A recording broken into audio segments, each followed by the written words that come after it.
Femiidha follow godhaa likkitti. Laayivii isaa jecha isa ol seenee faalaa huna godhuu diidan. Ibsuma keenya kan. Sabba jaalalama. Anu huna laayivii irraan seenin. Nee garagalchanii. Sittiin garagalcha fuula kee. Fuulallee yoo lagartee mara koo qabu yoo si garan. Eessa jirta siililli? Akkam nagaa?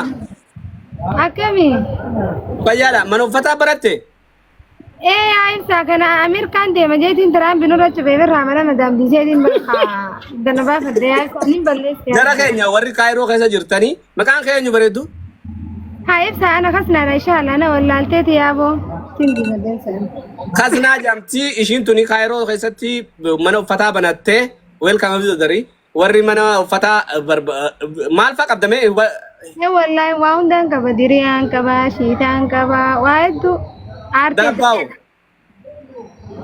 Waliin hin qabne hin qabu jiru. Wallahi waan hin qabne hin qabu mee sappoortii na godhaa kottaa wallahi billahi na boleeditee sanii na guddisaa jiru maqaa keessaan jira maal taatan.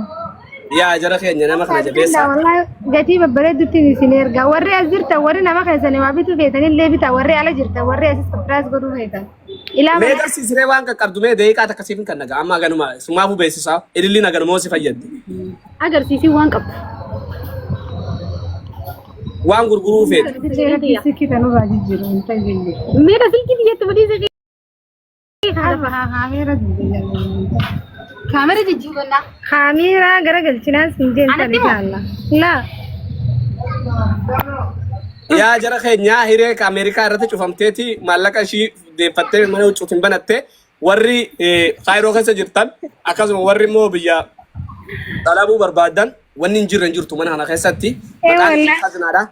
Maqaan ishii Khazinaadha. Naa shiyoon jaani wallahi kun olaa huccuutti salaatanii diree maal isa maqaan yaa huccuutti salaatanii huccuu hundi wallahi kun shiitan calleetillee laa wallahi bakka hunda ni erge Ameerikaa baatara meeqaan erge maashaallah yaa Ameerikaan ergiti bareedu kan hundaa jira laa irraa bitadhaa hundi keessan irraa bitadhaa. wallahi sakina ibsaan inta silaa dhalaateeni talabata anta koo wallahi billahi talabaddu inta sakina maa istii munneela jettee romooni.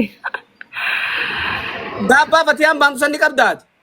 Wallahi dabbaan araamiin gurgurii ibsaa keenya kun meeshumee tanaan gurgura malee. Oo waan inni tira karraa guddii irraa xiqqeessee meeti ta'uu inshaallah ummatti.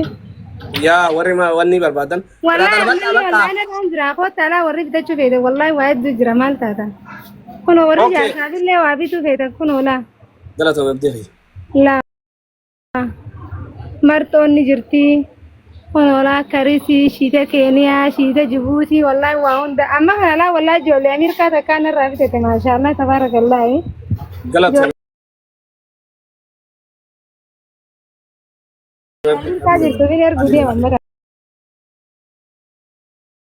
My father.